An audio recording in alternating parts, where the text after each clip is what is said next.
Hello बच्चों, कैसे हैं आप लोग। आशा है आप लोग अच्छे होंगे। आज का टॉपिक है हमारा ट्रांसलेशन का पार्ट 3। इसके पहले हमने 2 वीडियो ऑलरेडी डाल चुके हैं। अगर आप लोगों ने हमारा वीडियो नहीं देखा तो लिंक पर जाइए और आपको वीडियो मिल जाएगा।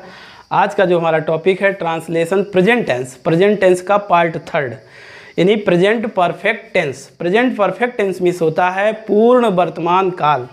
और इनकी हम पहचान देखते हैं, इसके रूल्स देखेंगे। तो आओ चलते हैं बोर्ड की ओर। प्रेजेंट परफेक्ट टेंस पूर्ण वर्तमान काल। पूर्ण वर्तमान काल मीन्स होता है जो कार्य पूर्ण हो चुका है। इसकी पहचान देखेंगे तब हमें और अच्छी तरह समझ में आएगा, एग्जाम्पल से और अच्छी तरह समझ में आएगा। आओ इसकी पहचान की ओर चलते हैं।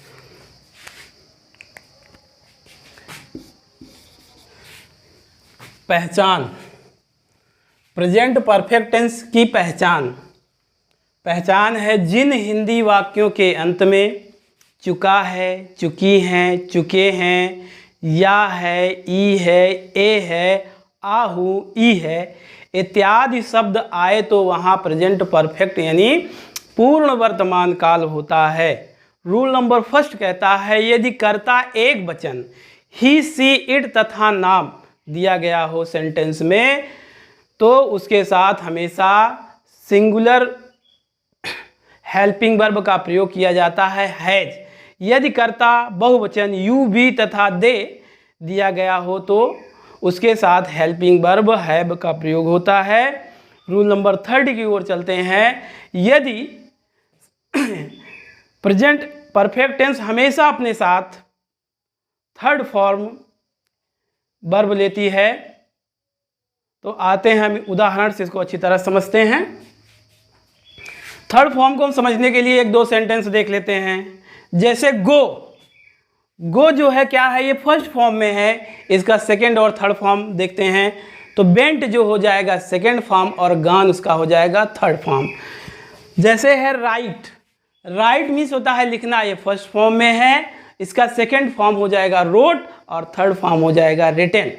इसी प्रकार ढेर सारे अन्य शब्द वर्ब हैं जैसे fly, flew, flown, write, wrote, written, sing, sang, sung इत्यादि। और उदाहरण की ओर चलते हैं। वह गीत गा चुकी है, इसका स्ट्रक्चर थोड़ा देख लेते हैं।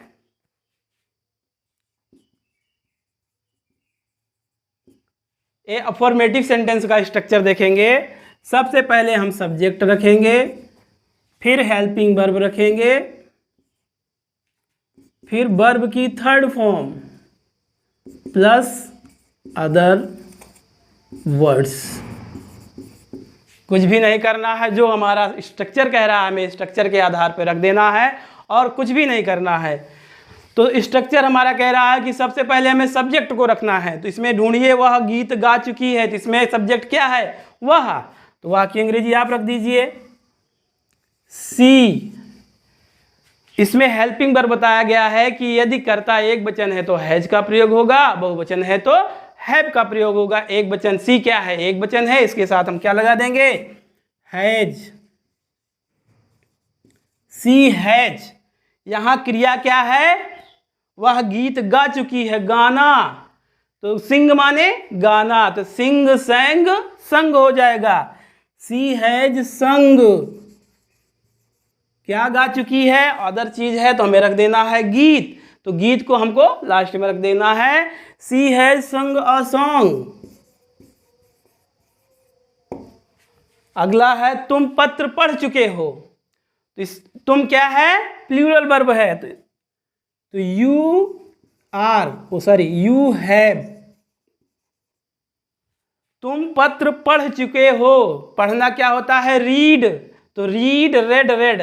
मेरे दोस्तों लिखा रहता है रीड, वो तीनों फॉर्म ही होता है लेकिन पढ़ा जाता है रीड, रेड। तो क्या हो जाएगा, यू हैव रेड, क्या पढ़ चुका है, पत्र। तो a letter, you have read a letter. सबसे पहले हमने सब्जेक्ट रखा, हेल्पिंग वर्ब रखा, वर्ब की थर्ड फॉर्म अदर वर्ड्स, जो भी अदर है हमें रख देना है। आते हैं चौथे एग्जाम्पल की ओर। मदन स्कूल गया है। आपको बताया गया है पहचान में कि या है, ई है, ए है। अगर आते हैं तब भी वहां प्रेजेंट परफेक्ट टेंस होगा।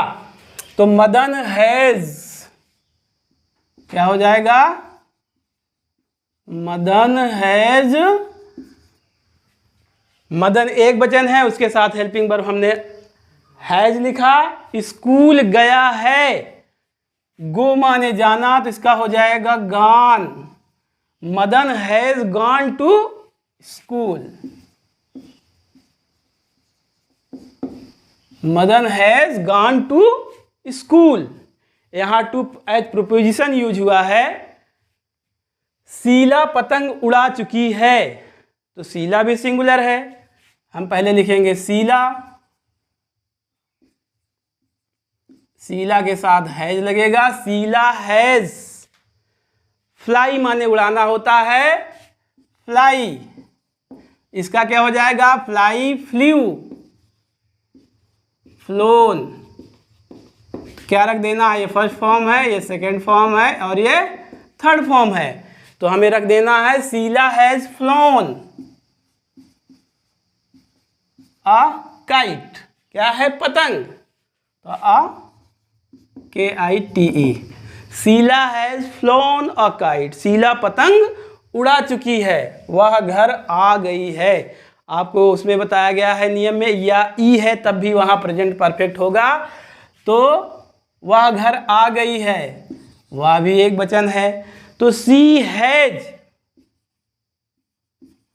आना की अंग्रेजी होती है कम, कम केम कम, तो सी हैज कम,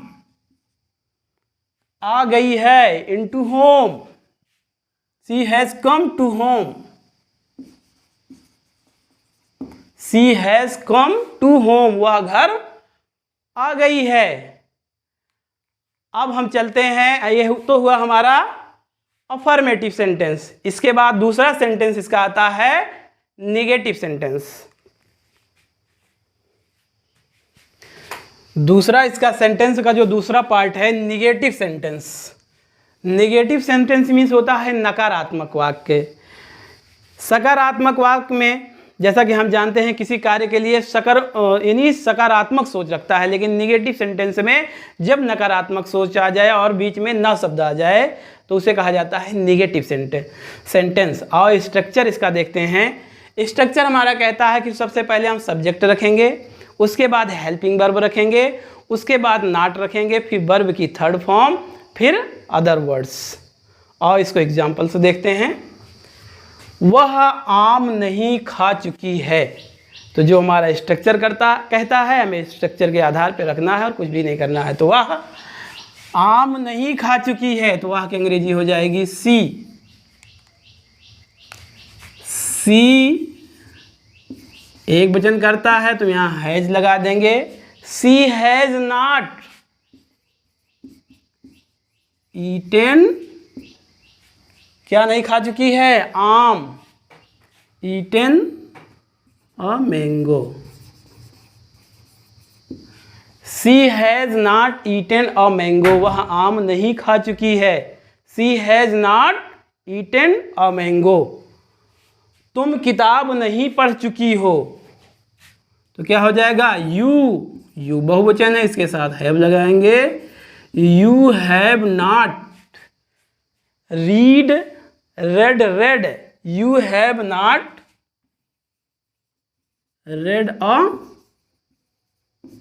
बुक, तुम किताब नहीं पढ़ चुकी हो। You have not read a book. Ram और राजू अपना पाठ नहीं याद कर लिया है, नहीं याद किया है, तो क्या हो जाएगा? Ram and Raju have not, क्या हो जाएगा? हैव, क्योंकि दो प्रॉपर नाउन जब एक साथ मिल जाएंगे तो वो क्या हो जाएंगे? प्लूरल हो जाता है। तो उसके अपने से जब प्लूरल सब्जेक्ट हो जाएगा तो वर्ब भी प्लूरल लगेगी। तो Ram and Raju have not learnt, LEARNT, learnt their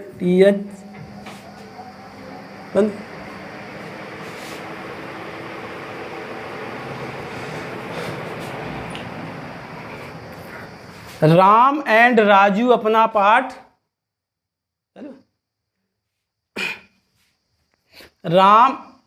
Ram और राजू अपना पाठ याद किया है। तो Ram and Raju have not learned their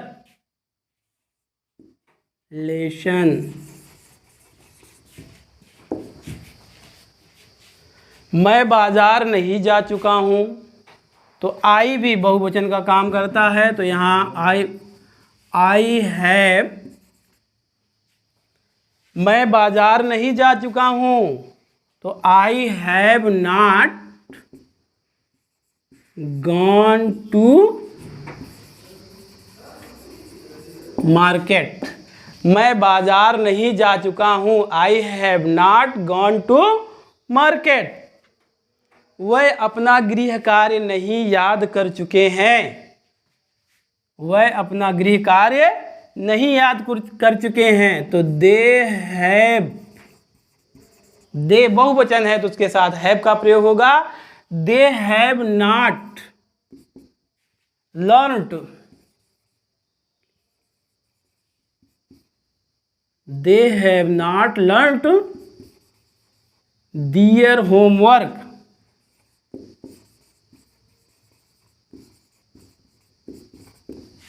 they have not learned their homework. देखिए जैसा हमारा स्ट्रक्चर कह रहा है, हमें कुछ भी नहीं करना है। स्ट्रक्चर के आधार को फॉलो करिए और अपना जितने भी एग्जाम्पल हैं बड़े आसानी से आप लोग हल कर लेंगे। पहला है वह आम नहीं खा चुका है, तो क्या हो जाएगा? He has not eaten a mango. दूसरा है तुम किताब नहीं पढ़ चुकी हो, तो you have not read a book. तीसरा है राम और राजू अपना पाठ नहीं याद किया है, तो Ram and Raju have not learned their lesson. अगला है मैं बाजार नहीं जा चुका हूँ, तो I have not gone to market. तीसरा है मैं अपना गृह कार्य नहीं याद कर चुके हैं। वह अपना गृह कार्य नहीं याद कर चुके हैं, तो they have not learned their homework. अब हम चलते हैं सेंटेंस का अगला पार्ट है इंट्रोगेटिव सेंटेंस।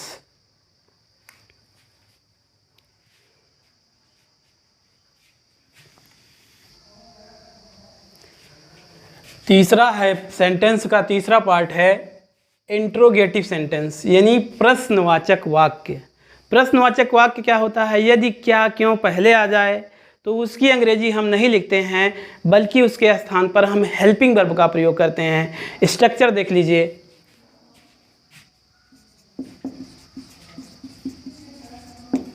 सबसे पहले क्या लिखेंगे? हेल्पिंग वर्ब लिखेंगे, फिर सब्जेक्ट लिखेंगे, फिर वर्ब की third form plus other words.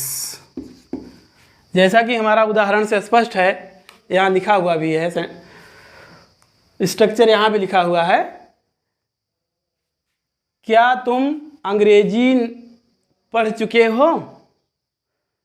तो स्ट्रक्चर जो कह रहा है, स्ट्रक्चर के आधार पर करेंगे तो आप कभी भी फॉल्ट नहीं खाएंगे। इसलिए स्ट्रक्चर को लिखना जरूरी होता है, और स्ट्रक्चर को एक बार आप लोग अपने दिमाग में एक बार बैठा लेंगे तो कभी भी ट्रांसलेशन नहीं भूलेंगे। इसलिए स्ट्रक्चर पर विशेष ध्यान दीजिएगा। तो स्ट्रक्चर हमारा कह रहा है सबसे पहले सब्जेक्ट। यदि क्या क्यों पहले आता है तो हम उसकी अंग्रेजी नहीं लिखते हैं, बल्कि उसके स्थान पर हम पहले हेल्पिंग वर्ब लिखते हैं। हेल्पिंग वर्ब के बाद सब्जेक्ट, सब्जेक्ट के बाद वर्ब की थर्ड फॉर्म, फिर अदर वर्ड्स। और इसको एग्जाम्पल करते हैं तो बड़ा मजा आएगा समझने में। क्या तुम अंग्रेजी पढ़ चुकी हो? क्या तुम बहुवचन है, तो have you.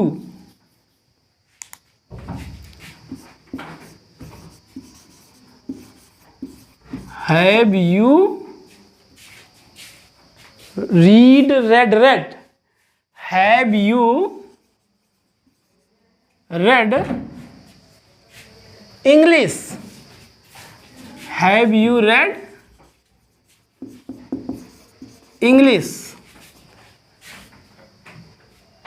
Have you read English? अगर यहाँ हम आई इंग्लिश लिख दें तो हमारा सेंटेंस गलत हो जाएगा। क्यों गलत हो जाएगा? किसी भी भाषा के पहले आर्टिकल का प्रयोग नहीं होता है, तो इसलिए हम यहाँ ए का प्रयोग नहीं करेंगे। ए न द कोई भी आर्टिकल नहीं लेता विषय। अगर यहाँ हमने मान लीजिए लगा भी दिया, तब अगर हमने यहाँ द इंग्लिश लगा दिया तो द इंग्लिश पीपल हो जाता है, इसलिए यहाँ आर्टिकल का प्रयोग नहीं होता है। हैव यू रेड इंग्लिश, क्या तुम अंग्रेजी पढ़ चुकी हो। अगला है क्या माली फूल तोड़ चुका है, तो माली का होता है, माली एक वचन है। पहले हमें समझना है कर्ता एक वचन है या बहुवचन है। तो कर्ता एक वचन है तो हम यहाँ पहले हैज का प्रयोग करेंगे। हैज द गार्डनर, गार्डन होता है GARDEN, गार्डन, इसी में आर जोड़ दिए गार्डनर, तो हैव द गार्डनर प्लक, क्या होगा प्लग्ड, PLUCKED, प्लग्ड फ्लावर।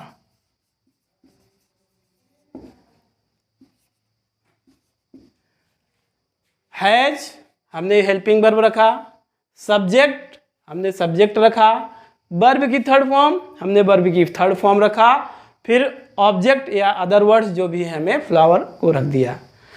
तो has the gardener plucked flower, क्या माली फूल तोड़ चुका है।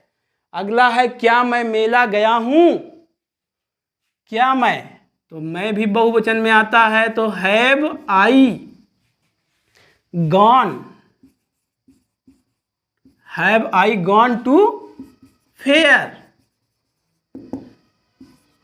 Have I gone to fair, क्या मैं मेला गया हूं, have I gone to fair. क्या वह नदी में स्नान किया है, क्या वह नदी में स्नान किया है, तो हैज वह एक वचन है तो उसके साथ हैज का प्रयोग होगा।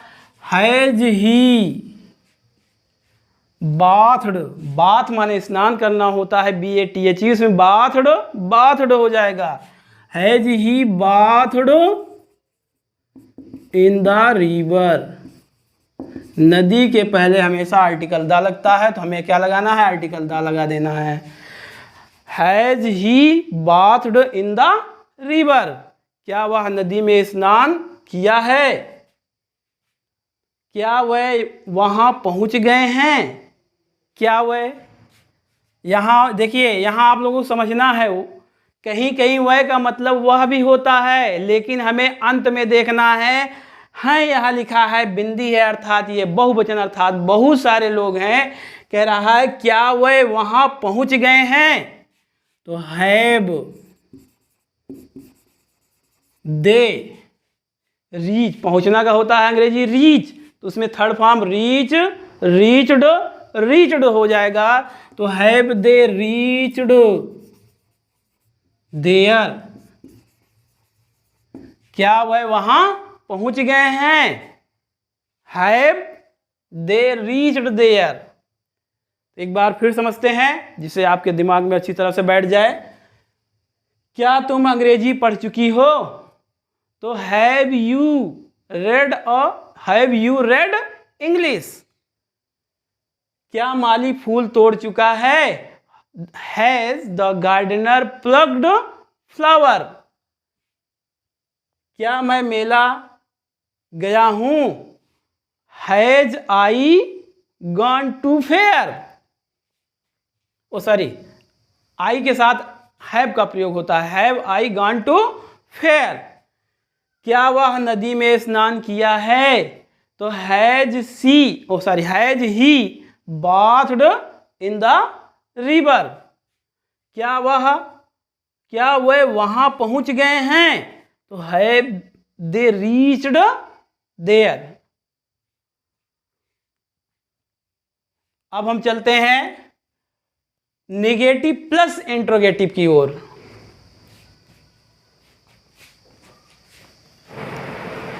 तो प्रेजेंट परफेक्ट टेंस का हम चौथे रूल की ओर आते हैं, सेंटेंस के नेगेटिव प्लस इंट्रोगेटिव सेंटेंस। चौथा रूल्स क्या है, नेगेटिव प्लस इंट्रोगेटिव सेंटेंस। इसका जो स्ट्रक्चर है, सबसे पहले हम सब्जेक्ट लिखेंगे, सबसे पहले हेल्पिंग वर्ब का प्रयोग होगा। यदि क्या क्यों पहले आता है और नॉट शब्द दिया है तो सबसे पहले हेल्पिंग वर्ब लिखेंगे, उसके बाद सब्जेक्ट लिखेंगे, फिर नॉट लिखेंगे, फिर वर्ब की थर्ड फॉर्म, फिर उसके बाद अदर वर्ड को हमें रख देना है। तो जो हमारा उदाहरण में देखिए, क्या वह कविता नहीं लिखी है, तो क्या शब्द पहले आया तो हमें उसकी अंग्रेजी को नहीं लिखना है, हमें देखना है कर्ता एक वचन है कि बहुवचन है। यदि कर्ता एक वचन है तो आप हैज का प्रयोग करेंगे। यहाँ देखिए एक वचन है तो यहाँ क्या करेंगे, हैज। क्या है, क्या वह कविता नहीं लिखी है, तो अर्थात यहाँ सी, हैज सी नॉट। यहाँ होता है लिखना है अर्थात रचना करना, तो यहाँ होता है कंपोज। यहाँ हो जाएगा composed third form, compose, composed, composed. तो हैज सी नॉट कंपोज्ड क्या, कविता, composed poem. Has she not composed poem.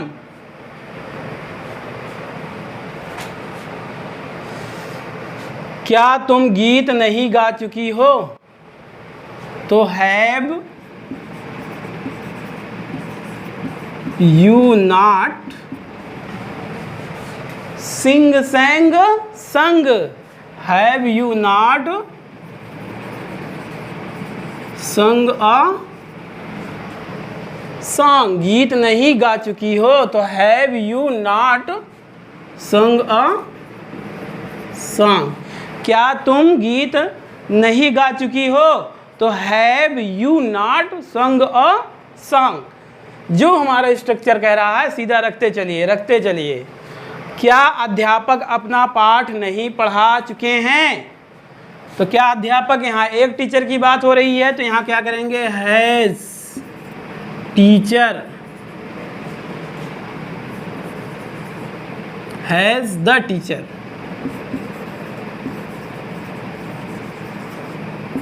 Has the teacher not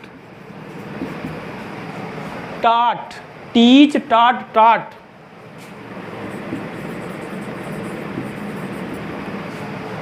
Has teacher not taught his lesson?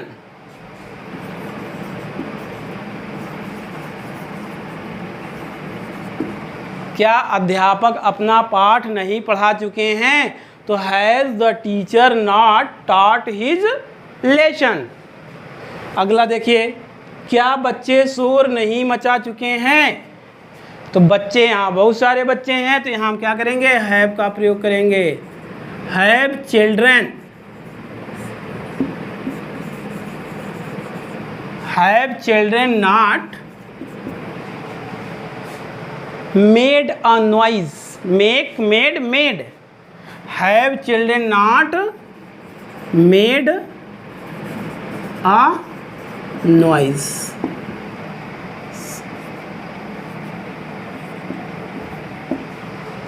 Have children not made a noise.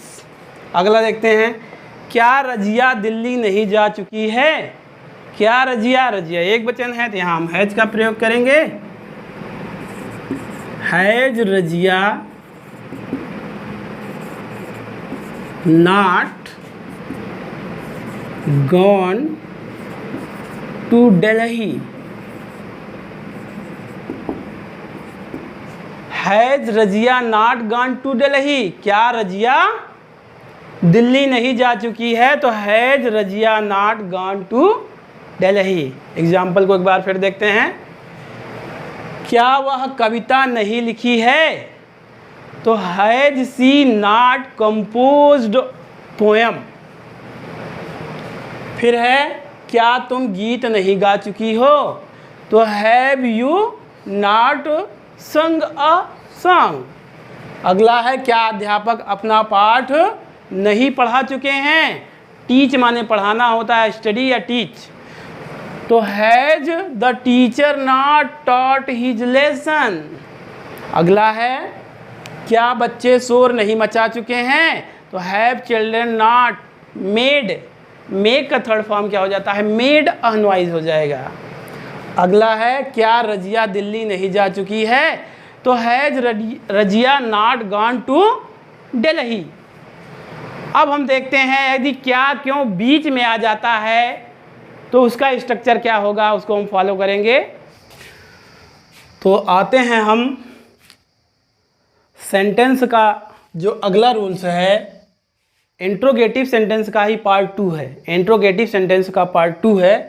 यदि क्या क्यों कहाँ कैसे शब्द यदि बीच में आ जाए तो हम उसको कैसे ट्रांसलेट करेंगे।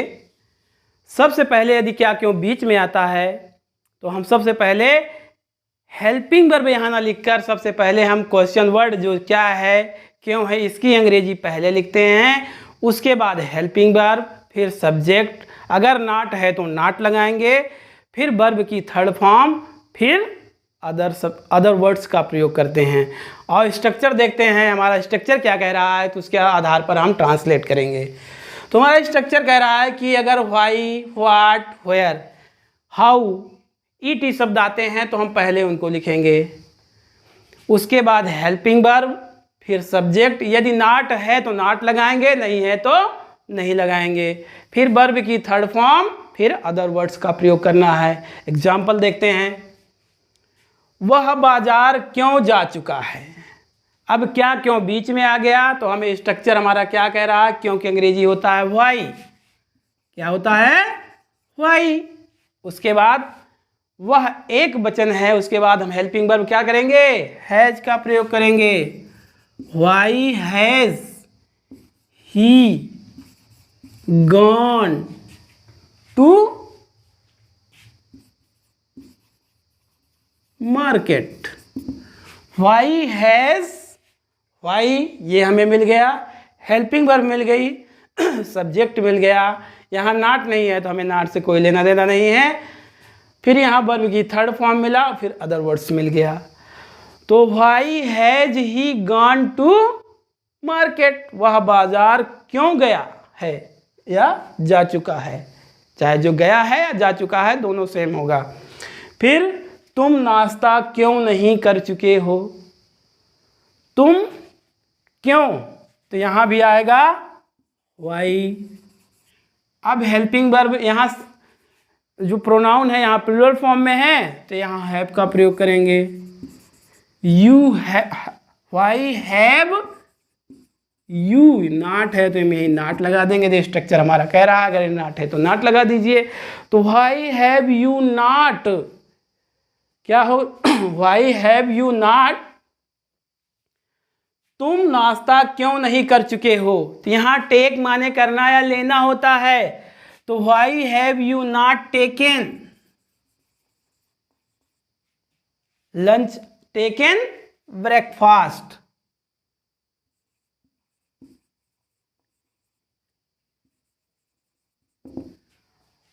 व्हाई हैव यू नॉट,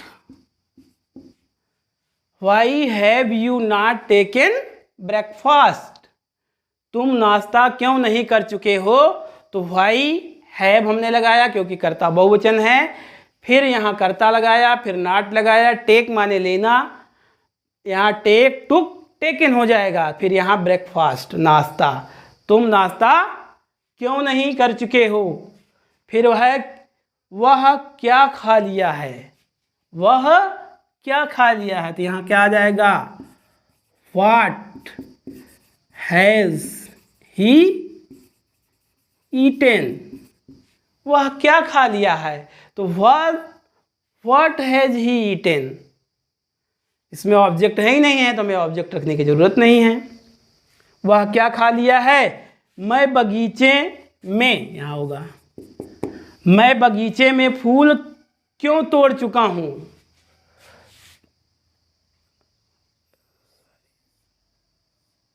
एक कौन छूट गया क्या, अच्छा सॉरी।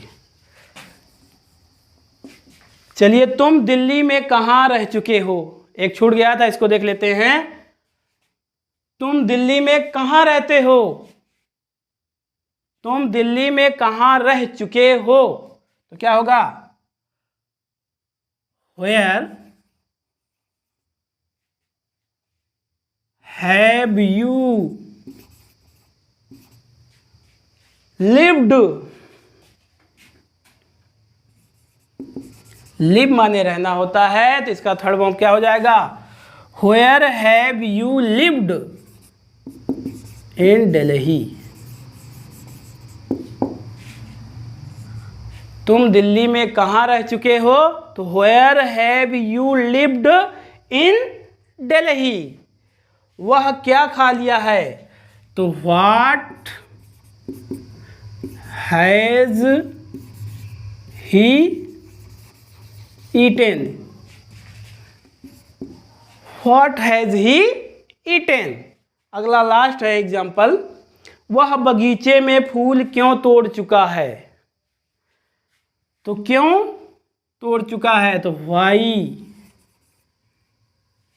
वह एक वचन है तो क्या लगाएंगे, वाई हैज ही प्लग्ड, क्यों नहीं है, नहीं है तो नहीं लगाना है, प्लग्ड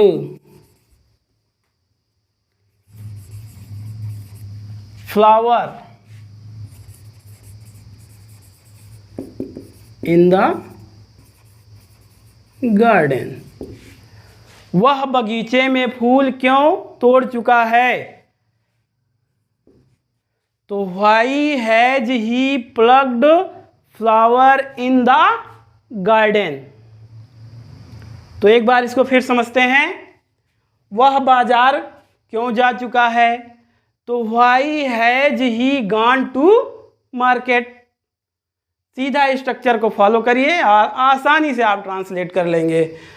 तुम नाश्ता क्यों नहीं कर चुके हो, तो why have you not taken breakfast.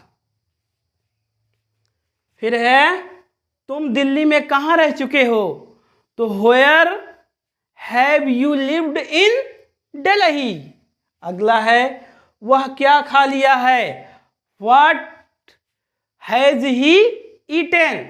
अगला है, मैं बगीचे में फूल क्यों तोड़ चुका हूं, तो व्हाई मैं है, अच्छा है, सॉरी,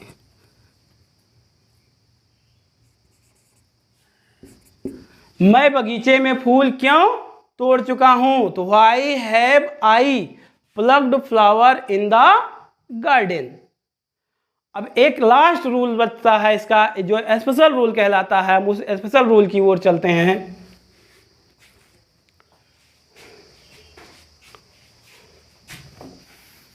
जो एक प्रेजेंट परफेक्ट टेंस का एक स्पेशल रूल्स है, विशेष तो नहीं है लेकिन एक स्पेशल रूल्स है। इस स्पेशल रूल की ओर चलते हैं और इसके पहचान को हम समझते हैं। यदि कोई कार्य भूतकाल में प्रारंभ हुआ हो और वर्तमान में भी जारी रहे तो वहाँ प्रेजेंट परफेक्ट टेंस होता है। जैसा कि जो रूल्स हमारा कह रहा है, आप लोग इसको कायदे से पढ़िएगा कि कोई कार्य भूतकाल में है और वर्तमान में जारी रहे। जैसे वह बहुत पहले से दिल्ली में रह रहा है, वह 10 वर्षों से काम कर रहा है, अर्थात काम तो पहले भी कर रहा था और आज भी वह कार्य चल रहा है वर्तमान में, तो वहाँ प्रेजेंट परफेक्ट टेंस होता है। आओ इसको उदाहरण के माध्यम से समझते हैं। जैसे वह बहुत पहले से इलाहाबाद में है, वह बहुत पहले से इलाहाबाद में है, तो आज के पहले भी इलाहाबाद में था और आज भी इलाहाबाद में है, तो क्या हो जाएगा, तो ही हैज़, बी का थर्ड, बी माने होना रहना होता है, तो इसका थर्ड फॉर्म बीन हो जाता है। तो he has been in Allahabad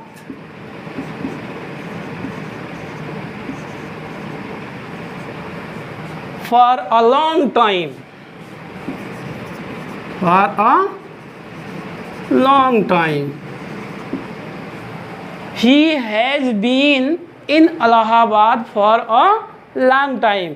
यहाँ सोच रहे होंगे आप लोग कि बीन शब्द कैसे आ गया। बी माने होना होता है, बी का थर्ड फॉर्म बीन हो जाता है, बी का थर्ड फॉर्म बीन हो जाता है, इसलिए हेल्पिंग वर्ब तो यहाँ हैज है, लेकिन बीन यहाँ वर्ब की थर्ड फॉर्म है। अगला एग्जाम्पल समझते हैं तो और बढ़िया से समझ में आएगा। वह जन्म से दिल्ली में है, वह जन्म से दिल्ली में है, तो he has been in Delhi since his birth.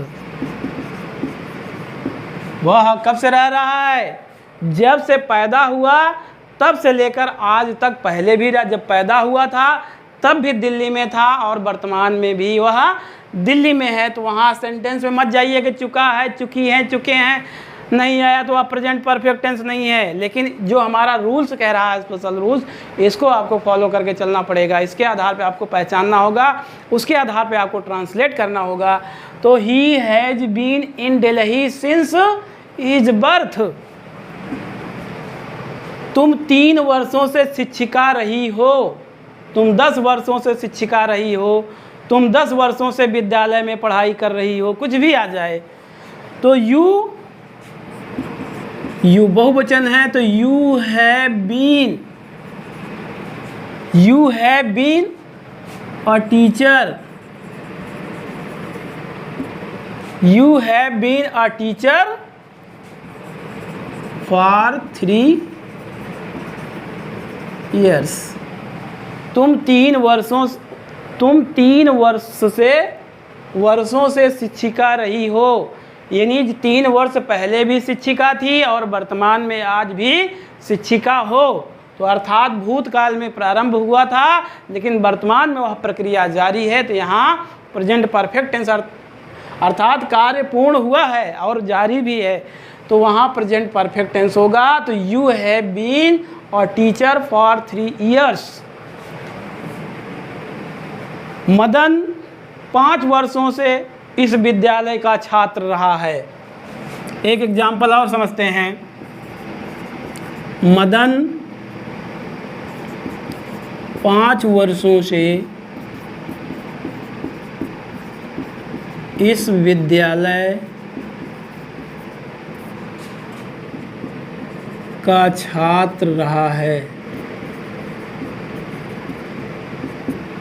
Madan 5 वर्षों से इस विद्यालय का छात्र रहा है, तो क्या हो जाएगा? मदन हैज़ बीन, हैज यहाँ हेल्पिंग वर्ब है, बीन यहाँ वर्ब है, वर्ब की 3rd फॉर्म है। Madan has been a student. कब से? 5 वर्षों से। Student for 5 years in this school or college, in this